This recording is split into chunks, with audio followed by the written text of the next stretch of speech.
APPIAH de kase brewo eme KOFI APPIAH mene OHENENANA 93.7 afentie kase bon nchemu enro amemra sabajafo kwa asita no State of the Nation address ya ensem o mampani koto udwa be na wotwe emienu enienom gusora bobo ho ya na omode ho nsem kan no ebewiye nenum no na majority leader opani oni di edom no animu ewo mrashabedwemu onyamfo Alexander Afunyuma ken sorry ena okasa se onde ogidie se MPP abeya na ose Ghana foto abama omo no moto amemu hihye so ebi se NDC ni bibi foforo bi omode bre Ghana men ene se omampani dada Ghana fo nyina hunu se de na memu tie no ono a na omasa akoyi no dia na ogidie se bibi foforo bi emma na ose de ka na chikura ne se ka NDC fo bepe bebunu bi ya obeye tuapemu ama Jo Mahama no omakoyi sebe aberewa wanya brumfie aduoson ye chese wo moamu kura no muni hye bi asibia se Jo Mahama kura di nkunimu a da achi bi otwamfie na awie na okwa kwan na ebeto aso na sem oka ye anye NDC mrashabujafo de kra ema onyamfo Ahmed Ibrahim ne bufu ya omo makanyina bufu ye na omka se de bi de wakan pa de wantwe ansan a omo nte ase eni kenti onyamfo Afenyuma aken ensem ode etudwa. Today they say that we should allow them to govern Ghana again. Mr. Speaker, is it the same old NDC? Is it the same old John Mahama? Mr. Speaker, perish the thought. Perish the thought. Should he even get the opportunity? He has only 4 years constitutionally. Mr. Speaker, there will be no sense of agency in him because he has nothing to lose. Even if you look at his choice of running mate, he could not get somebody that one could say that, look, they are planning for the future. The person is over 70 years. You have no succession plan. Mr. Speaker, from day one,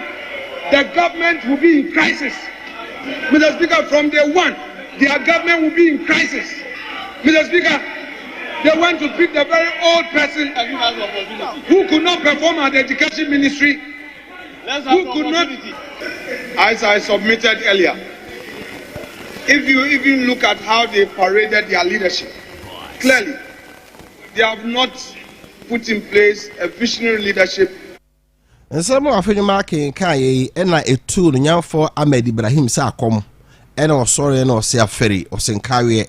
asem wo kan se ye kanipa we ya akokora de a ene nka mampeni na kufu ado ono onye mfie du wotwe ya oda subu man eno nso nti Afenyuma aken nim de wo ka ene wonka hunu se ye pa amemu a na amanyuku a omode nkokora ye adwuma ene nka ye MPP ni monye NDC nti NDC fo no bufui ede wonsa bro table so says Afenyuma aken pacha wo a enya de omo so hase the Ahmed Ibrahim so okay 93.7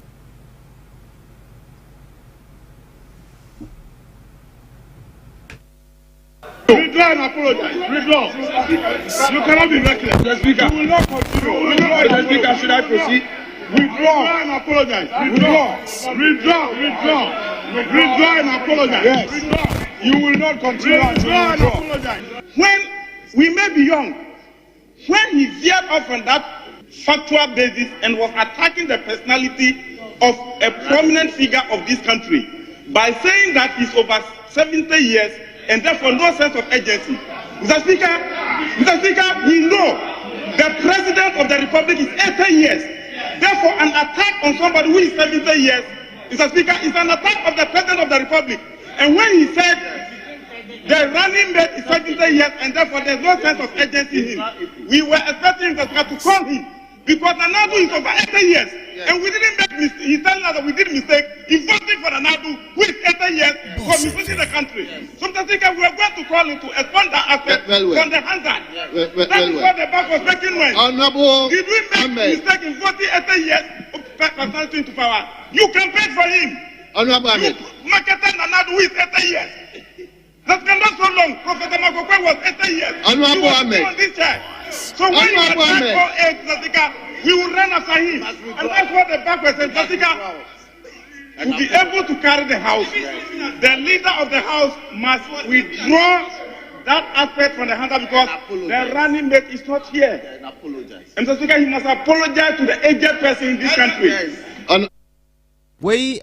Ahmed Ibrahim ya ono se NDC no asabjani e na ono hye afenyu marking ma afedie opa achew asana omotoso Tafo mrashebudwani wonumnyamfo Vincent Ekowasefo no ana mampani abonidin se onko he nkronkuma ne nkurase amamu so Deputy Minister for Local Government Decentralization and Rural Development na ne ho hia se mrashebudwafo tenase na womtoto na no ho se dibra mampani di hya ne so betimi aye anase wontimi enya na nenumu na asembisa ba kokode ma no se LGBT ho nkomo agana fo yedie no ese abedeja Ghana fo bi ekabi na yewura Ekowasefo ya sa LGBT ho nsensem no opene so anase opene so mrakura na fo no pene so anya adwuma anasa won pene so na no ene yewura Ekowasefo de tu dwase na ni agye hu ye pasa sembisa no aba na ono we kristoni ena saa ema ne ma na mema ne mema na e atantane onyame din mu ento on de mra na Ghana fo ye se mfanti asa de no on de ne gye hu ye pa emom ade ba ko mu ha no eye mfirudu a yetwa ede ama obi se nipa no koye sa de bi ne ye kire no a yemfa ne ko hye fiase busumi nsia edi kosi mfie miensa no eno ene Ekowasefo hunu se no de basa no a asotwena no odin ye pantin kampanifo betima bibia fa ho a anka nani ebeje ho. I think that this buttresses my point that it seems we are throwing our hands in despair. I'm making a strong point that as a parliament we should be much interested in reforming our people. That is our responsibility as a people. We cannot say that there is a supposed anticipation of gay persons being lynched if they are given community service. And so because of that, as the people's representatives, we are throwing our hands in despair to allow such persons just to go astray. That cannot be our cause. Let's have a proper forum. Let's have proper engagement to see how best we can deal with such persons. It is our responsibility to do so, Mr. Chairman. Excuse me. My brother and friend, you are a sitting member of parliament. So what you are saying that you are doing a post-mortem after the bill has filtered out. Is that the way to go? Well, but deliver us from evil. Very much so, Mr. Chairman. I'm guided. My brother and friend, can you go to your substantive questions, please? Yewura Vincent Ekowasefo abra na yetoto na no omrashibye fie mu ne yete ne nkan. Dr. Sribu Okweko kwankyerefo pani ona hwe abato ho nhwemu ene ho dada adwumadi eso no ore senkyerefo di nkomo sense bia na momframe mu aye nkyinyu ahyew ne se aba ye beto na fie no se wokoto ID indelible ink edubere beka okokromoti achi se ba ya wontumi meto bi wana na nkan hye electoral commission aye se no e biometric register ya auto ba ne wi a afidie no ntumi nsa afa wosa mesisu bio e ma ensa nka verified ene wotumi atompre no de kombe yi sa edubere ne de ka okokromoti achi no afiri ho na enso ekweketwa NDC fo bufu ise da bi e wose ye de ka ho fise betumi ama manfo wia abato no ama electoral commission cheso magye atom enura atasribo koku akirem se omo de be ye adwuma ama auto ba ne wi a ye de indelible ink de be ka ho sechi afenhye ya na nkakane wose bi a uni Ghana card out to intro di no and also some said where the kind aboho amane no apart from the disruption side is na your coach radio no Janet here with the passport and our Ghana card wouldn't we be na manimpa binu enko guarantee mo e na e say omom guarantee no mu say adadide na would and law until we do that superman I'm let you know you sure that the Bakuna Wakato and Nina not only freedom watching, only the bar and the Okan. The Trinita, you are no. The educating and then the verification. The Cashat at that. The Oba office, my bones, you could say what my bar. And the Yapa, I took one of the machines and being now. I know the educating, you know, the who why not link the laptop to the machine that company? I don't know. No, that is no someone was sending. Yeah, we're much more than family. I am with my kids. They were serious. I think Trevor Coso Boko as Mujuma Bibia Biamba. Dr. Shebo Kweku ena otene nken. Na yada so adi abato nkomo na sese abusuafo areho na oye na ato agesoman ne Ghana man nyina ye nimsem yewura jonkuma nya ne ba be kroye no ama abusua ne NPP amekuo no ene abriye pa na nyame adomo a enche acha abusumi ntamu de na esefata se by election abaso ama abato komisa e de abaye so na NPP amekuo no ene amanyuko aka be yi nipa obegina mu na ejusofo ato ne so aba na enam so ema ekuo bi enhya bane ase omani di amanyosem akiri ye pa Center for Democratic Development Chanitia eka ne CDD mpani for the atu dwa se baba election tutu ya yewura kufu dampare prosipani obono homodin ye pa esan so hwemu a by election hodo abaso bra papa etu se prosipani no yente atenkabo ne nti bibiboni bi ente ko baba election dia enye bambo mu nsem de Ghana for ye da ye na pani pa yo no ena CDD eko no ohento tie so de mamu yewura po abrampa mensa ne sentrofo di nkomo no ena ode etu dwa sa akobasa esan se mpani fo aka se ade ne de enya sin de na enya sin ti jonku manye dane ya no a ebenya ne pa bia ma na betere ntoa enti no de eyade ampanifo ahye omo de gu akwan so no bambo mu nsem de prosifo betoto de ma ama asundwe nso abadwo so ene ne mpatamu ye to ansem no so de ma moane de ani kiremu ewo jonkuma ansem no amu na ebra jonkuma toye no nsem bebre ni frechire edeba ebisi papa no ye kan na duro ye bi poison ye digu aduane ma ne di ye ebi so se na yade bi hye no dada na yiran kasa ma me lelian kuma ba bontin de betu dwase ba nikunu no on nim no ya na yade bi hye ne ho dada na nyese bi awuduro bi ne di agu aduane mu ama no adie na enso awuduro ho nkomo no atene ya trega na ha nyine se hye obi atiri mu se jonkuma ene yewura chama untumi de duro gu aduane mu ema wonom edi na no nenam so ema oba National Democratic Congress zendi samnyuko no mu a empanifo kukuda momoka party ni tiri ho yewura ya boatin jan ede atodwa se NPP fo nya de ehia ni ese de ese de nya ase awie monhwa de kodi eku dwonkuma enu na wose mohwa na musua bibi di free mu na se de obedi na de na wesi poison na na ire susu ye yade bi na eku no ne yade na hu hia na afa mu ahya ase ama prosifo chekire sentrofo bi eno mo asem ne ba mo do ma no tum enu hu hia o chire sentro na hefa na kwakosie de ehia ne sa de kodi eku dwonkuma no na mo ne doctor fo be ka bo mu na mo hu ade kodi no a ese fata se musua de free mu a mo sua de free mu na mo ahya ase ya ma na ire ne di nkomo na mo chire sentrofo ne ade no enya de bi papa bia ebebre mo ene John abusua no se be hu ye na esi IGP ono ade si ye no koto ne koko saka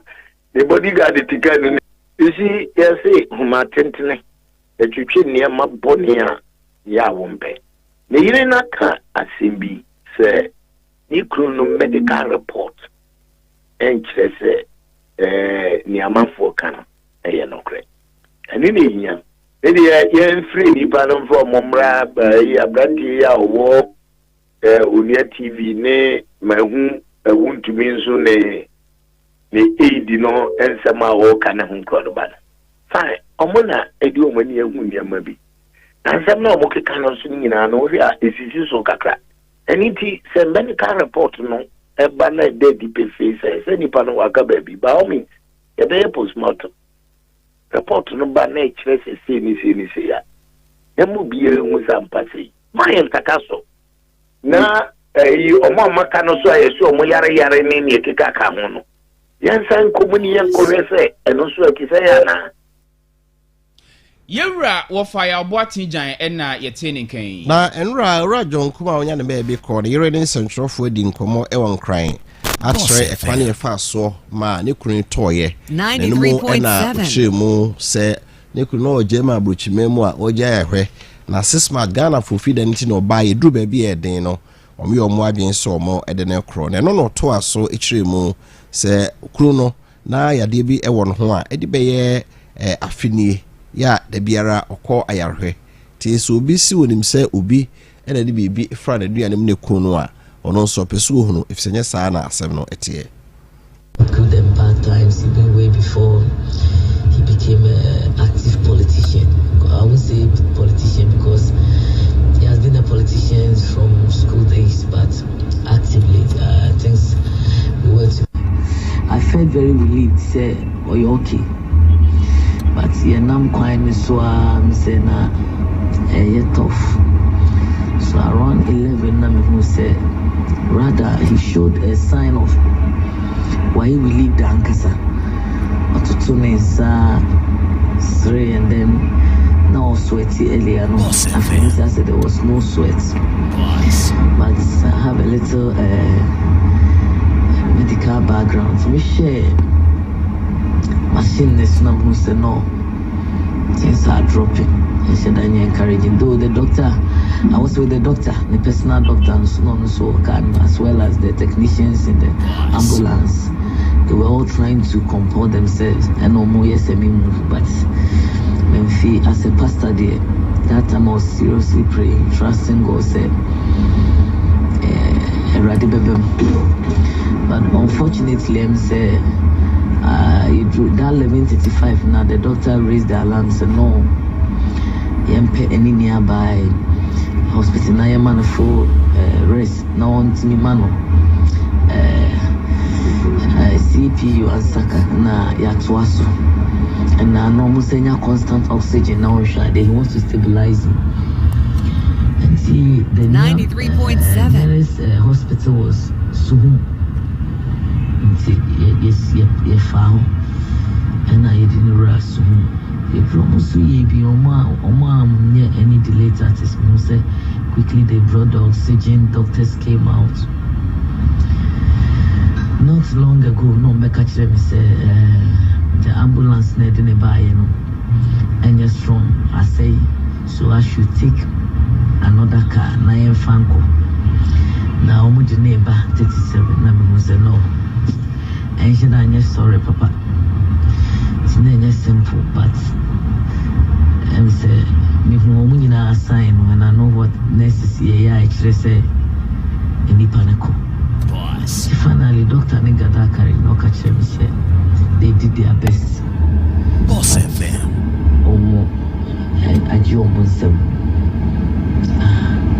So this was about what time? That's around 12:20. Yeah, I think the time almost confirming that was 12:20. 93.7. I think the reason why I remember the time is, hey JK, we are way at this hour.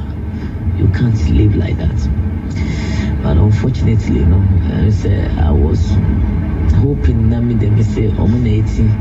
so I insisted. So I'm fanning bra. Me which deal with them say obebang how any pedriani movie. As at now, I'm still hoping that a nightmare. If a story I said prank, and I say. Miracle, I'm still hoping. I can understand your pain, but following the sad news about your husband's death, there's been so much commentary about speculations as to what killed him and all that. I'm sure this has come to your knowledge. What are your thoughts on this speculation that is going on? In fact, that aspect saddens me more than even his dismay, because I believe he's with God. Even if he's not here in body, I still believe he's alive, and definitely everything will go on. But the way they are speculating about his death is really unfortunate and it's discouraging. And in fact, Mama is disappointed in even the legal systems in Ghana. Argentina obi aye bold eka and some say onipa odine one bar for he say am on mine. This guy needs all his life for this nation, right from campus. 93.7. Indeed, say obi a poison ebrana oye juma ama on mine and in the political party. Why should we sit down and not bring that person to book? Now, just say, then this country is not worth living. In fact, living for, left alone to talk about dying for. If it's true, say, obit me nipa or ye living being, on your ghost to say, on him how my husband died, that he was poisoned, and that person is still moving around for the past 3 weeks. She said, I am a Yana, I am a Rehona, meaning how am meka asasem no se emre bi was as a crew mu a ekasampa. I think this is the time, and I'm telling the laws of the land and even the leadership of the land that they should bring that, I mean, that wicked man, that, I don't know. Boss FM. Captain Smart is all children. Omo be in MP. And yes, on my way. Nyankasa me yemu baby am pu mo beso mo mine. Ni Hamas for ntoko animo na Israel aban ebo amane say nuane ni nsuo ne emoa a omo agyae e de ato fom de ama omanfo mo Gaza TV fam no enya sinkuma. Israel ene America ban e kire say Palestinian folk we de Hamas fo ho hinti no enya de obema kom ade Palestinian fo aka nipa beye opipim mienu pema hasa 2.3 million ena sabre ekomo ekun womo ewo Gaza mpapre so ho. Na as say America for na chance o ne English ni France aban o de nuane no de helicopter na edupre na wie mu a na o moja gufom se Palestinian for no kofa na de ababeto dwa enra Palestinian for a o mo ene sentrofo di nkomo kire se enuane na o de na wie mu no moja gufom e wo motomu no emeka Palestinian for temamufo no ensa be bia aduane beto bia no Hamas fo no kurukrotuo no o motwa ho ahia no masese aduane nyina kɔ na omo ton de ma omo enkrofo ye che se omanfo pa hia aduane ne de enya de a omo ensaka bie de no na Palestinian for de sobo no bo Israel for se Israel for a omo sisi pampim na baabi bebre ho a Palestinian for no ntimi nkɔ ho no eno nti na tisa se baabi ho a ye Palestinian ni na sa wo kɔ ho a Israel for atopa ya omu gya free wi mu ba no ebetimi yakun eno nso nti bibi to a Hamas for ne kurukrotuo no wom ne timi ko faduane no no matwa ho ahia sɛne nyinaa ɛno nso nti sɛ Israelfoɔ anyi saa ɔsa wom de ato Palestinianfoɔ so na wom si kwan ma ontumi nya fa hodie enko baabia no a nya de yɛbɛyi ɛno da nkyɛn so a ɛka sɛ wom de aduane no ɛbɛku adupremu wom agyeja no wie mu no Palestinianfoɔ sɛ Israelfoɔ mie kwan na amasaku bata United Nations krabata hwe wiase kumu atokɔfoɔ so no wom fa aduane no mu kam na wom fa nwura Gaza hɔ se duane gu kam no om de bade a omunim baabi a timamfo te ya o metimi yakɔ akɔcha ma wo mo sentesa no mu gya free aduprem gu fom de a Hamasfo no ana befa ye omanfo no ensa enkabie na Israel fosojafo nso ani abri pa de wiemhye na wiemu e ma akɔ Lebanon na mea hodo omanfo akyekere nsraban a omode ha aye Israel sojafo no o makototo pa ya abro mo Israel for che se Lebanon memo Hezbollah akodom no and kwai koso asabre o modwene ho se omdo atobe gu fom kakra na omde nuane enso akoma Palestinian for e Gaza no na Lebanon for so Hezbollah for gu so ara poma atopaye eto e de brewo mo the no enenra Israel for ekere se Lebanon memu kru baako a Hezbollah for it so ye ongu so ara omoto atopaye mane wo mo no Israel soldier for so atobi e de amane Lebanon mem ho akodom wo mo sa okrimu ama ejapade baabi a o ma hye mfidi a o mo de to atopaye no edeba no o ma kosi mfidi dodo no anenso topaye Israel for to ye no akokum timemuni baako epiripra foforo bebre nso Lebanon mem kru ye de Baalbek ye ho na semisi enura eso yede ani kyeremu ewo India mamu no man no bepimpamra bi a kyerɛ sɛ wo ye hoho na pɛsɛ obɛtena ɔman ni mu ɔmbɛpene so gise onya kremoni nkwa de obɛgye ɔman ni mu na watimi abɛyɛ de hye India for eye mra bi ya ama ahodoɔ bi wɔ hɔ a obɛma kwan na wade hye nya tumi krata obɛgye ɔmatom sa de hyeman ma prekopɛ na ɔmo abɛka India man no ɛho nemum marande ɔmo ye ɔmo ne sɛ ofiri saa man a obema kwan abe India ni na wonya tumi krata traman mu na oye kremoni dia enya dia omo ebeje watom wato the Citizenship Amendment Act ya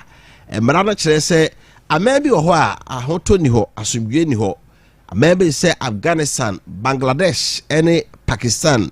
sa memu no wo mo afiri ho peso mu die duro se on peso mo ye India ma de hye no uba obeje watum na emum se oye kremoni dia omo enyewo omansofo pani Narendra Modi ya obe preso ma beto ababa no impressa so ena one ne mpanimfo aye mbrei dinti eticha se sawoko India memu a wo mo ye esom hoduo mu adehye ene nkremofo ene nhia kra India fo dodo no a ye Hindufo Buddhist ena afei some hoduo bi etise 6 ena Christopher kakra nso ho omo kankramofo hye ewo man mu paa ya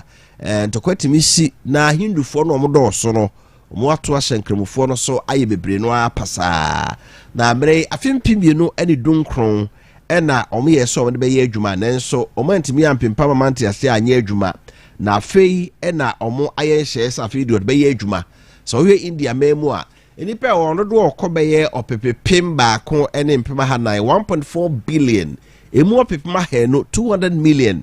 ena eyen kramofo na esisan se hindufo no do so bukafa omoso ntino omomu enya asomdwe wo man mo enra ebra amre mrahemajafo ko transe a omogitum se sei no omobeye no osofo yo he India ma no afisem so ura Amit Shah wabo omansofo pani Narendra Modi abaso se saa hye fufuru yode bei ebeboa no pa maba omo beto na fimu no omanfo adodo no waye Hindu ene Budafo no omo age na ban atom na America memo so dwumaku afran se Boeing omo ye wiemhyen kane no owura bi adwuma ho no ma na otaate omo to ewo chimato omo dwuma mu yakon so owura no ewuda ne fi beye enfie mienu die Boeing adwumaku omo ye dupra kese pa owi ase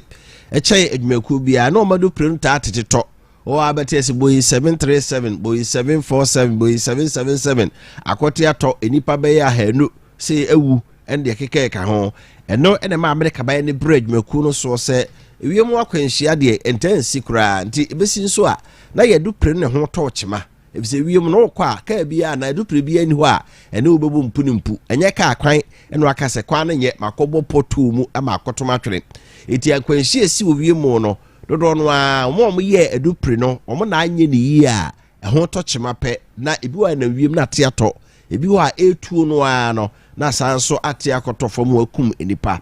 na owura bia na wa ye adwuma ewo Boeing adwumaku ye edupre no be mfihia aduasa emienu afimpibienu ne dunson ena ojae adwuma betre fifre John Barnett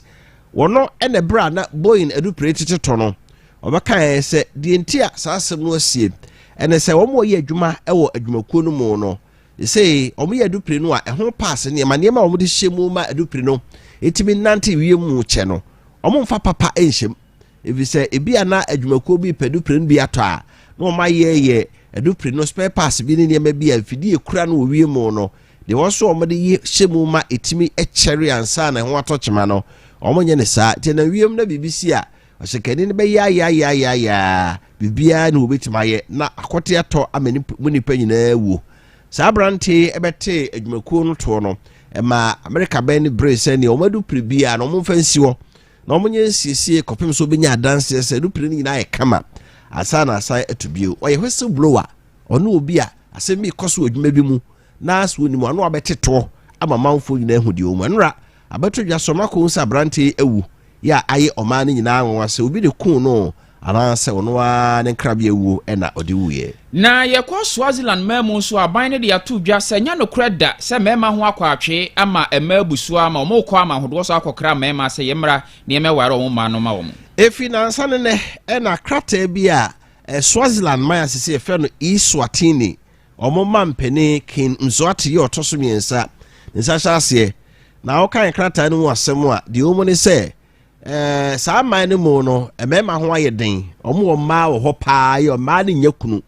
eno nti so wo South Africa fem ho se bia Namibia de ama South Africa ne ama ne keke ka ho no a obetimi aba na ya gyewatom no wonso abeye Swaziland man de hye ne mo ba enhye ba akopɛ ne da ho omo ma wo ho paa di ba so ti ase so be ware ma akoma kunum so obetimi ware ma num dia ene aban no ebema obibi kakra ya wonso de hye abrabo no ase na wonso etimi aware ma de bia mom se be ye ma dodo a ewo ma no mu no omo nso benya kunu na asemi afa social media so frequency na ne nura nyina amenura Eswatini ma no mpanifo aba be ka se asem no enye no kre se be mema wo o ma no mu bebre sa de no nam social media so no ebi na ebo mu tire mu no yeye na omde omampani na ase ohempopro yi odi ma no so kin nzuati ne nso ano esi ano nti wo hu bi akan no nyawaje so South Africa hope Swaziland aba na oso aba be ware ma no emanum ayo no say ho no omo so aye sa mamre no afi so a maba wa na afi na omodru omo maaye bremu no ha ye de ade so omo asene na sabi ompoku nyina agu so omo ye dipo aha na obi akura pempro na omo sana mompo ano sa so omo toso pa ti omo sasa no he no aso akwa ho no hwemu a afibia oyi baako afibia oyi baako they say oyi ama na ire no maye aduonu mienu 22 and ba no na yadwane akadum Kinzwati the 10 22 okay so nyame Solomon baby ma no be force David awade omuntimi to obadwane dudo mali sika koto Rolls Royce mako 25 wa chama mali nyina Swaziland Abusuafo Bonsra Herbal Center for Adru Bonsra Covitas GBA na emo awa akoko adore wo na okọ Eswatini ayenye esansi koko de omma ma ware omma no enti Bonsra Covitas GB na tu koko no ase ansa na wakọ wa akoko adore wo ama oyemu atim ukoba bisu mu dindin na bi wo na moja kura na eba ana obu otimi pusa na niya na niya ese ko ana ho ye ohene obu won na ne tri fan ne ya asoro ben no eye koko na ye wosa Bonsra Covitas na ohia aduro FDA fo age atum no binane no tan ko a me pa cho pe bi etu aton a Drugstore ne heba sho bia so pe Bonsra ana oba boss fm ha me pa cho nsa beka bi afa misti eba dani heba kolinak ho nyina won nsa beka bi de ya pharmacy odon keke ho nso kwa ebi ho Fred Dr. Bonsra na oni no eni nkomo e wo 0246 441839 0246 441839 afi 0243 808961 0243 808961 na yepeche osu JB Back Enterprise 3D wallpapers no ma dem nyefe ento odi wallpaper no de efe de aba uta no de glue so aka ho wo mura so ho afi wo ensilisi kese bi ho curtain blinds any ompoma ne kese tie bi agibia na fasin sani mu kama comfort ani be shiti nso ye de sempa so man paso ye fe papa me pacho JB Back na de niema we nyina so ya fi alata samena ho eye JB alata samena e wo se odi dware na honamani ade se crop pimple na so be stretch mask no na tuo ma hoto ena JB mini bar soup nso no we di besi untade amani afipa bra kumasi adum buso obi aso pe boss fm abro sign no na onsa ebeka no friend was 0551 387517 387517 na fe 055 1189686 055 1189686 Franco's Remedial College Franco say engomesua de hu hia ye penti afi was shy operation A1 B2 nko a A1 B2 obi a obabia no obetro no watimi apase de akọ nursing training teacher training be bia odi ko bia course say no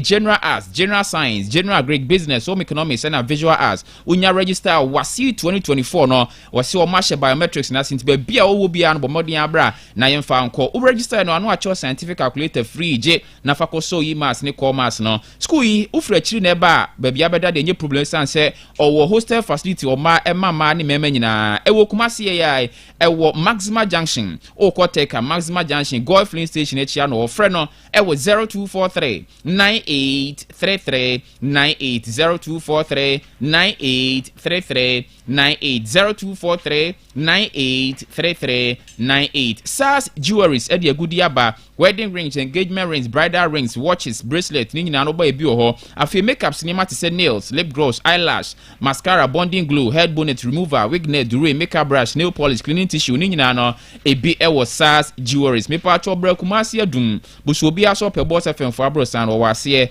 jinambe na frɛ ukɔware udu birthday ukɔyi opɛsi eba ofie betwi woni me makeup scammer ɛno so SAS Jewelries ebe ya ma number ne 0247 029 110 0247 029 110 afi 0597 399 546 0597 399 546 Alaska Star Enterprise 3D obe personal o dembe fa Alaska Star Enterprise curtain blinds or 3D epoxy designs and chemicals 3D mural design 3D 5D AD 12D designs any wall stickers nyina no ebia busu kumase adum mesisa no che plaza bro sem no wo oni boss fm die ne hwefre no e wo 0554 114878 0554 114878 to concurrent so circle or ne a year or kind MTT for office ni dear anywhere and can number 0244 105 135 0244 105 135. Select the catering service for who bibia shensa program ben e koso say ye wedding engagement birthday party a aduane amanfo bedi makeup sa wutwe de kwa wo bono bibia ye be ye de ama kumati TUC ne wojuada kwoti juada de bia ye adwuma number ni 0559 005953 0559 005953 afi 0509 133363. Clap for Jesus Ventures here mfoni ho adwuma picture framing watwa mfoni bi wo phone so laptop so opese ohoro no kase to ahwemu a ye adwuma no fabra citation de bonkro ba so no ye adwuma no dodo bi a precise bia no Clap for Jesus Ventures ye de ama kumase adum Boss FM dan ye nchen he ya no wo from e wo 0244 258145 0244 258145 afi 0546 474963. Favor Natural Healthcare so akwotinem yade a wadrani eye Favor Natural Healthcare. Candidiasis, gonorrhea, syphilis, chlamydia na hawa Favor si begine droni bi oba Boss FM a odi bia beja onsa be kan bi friend wo 0245 378255 0245 378255. Finger of God Spiritual and Herbal Center sinsum ne hunamani yade bia no obetu e di amount stroke, high blood pressure, prostate cancer, hypertension e hawa odi abidro na ye ho adwuma senua no wo mamponten kwa so ni OA hotel ben frɛ no e wo 0557 3876 720557 3876 72 afi 0506 17 3684 0506 17 3684. Ye jina so na no pay memuni amado so nsem nsakan no ye de ni nyina asi mafu justice na bo anoma asemufo pani wofa KOFI APPIAH ibrei mu makenkanfo nso ye de emu nkyiremu ebesomo midinde OHENENANA KWAKYE ADFM ne wofa KOFI APPIAH na no pay ye de ensem nkyiremu edebesomo. Good morning boss ena wofa de to aso ede amaye do bibia se ema mo anitia ade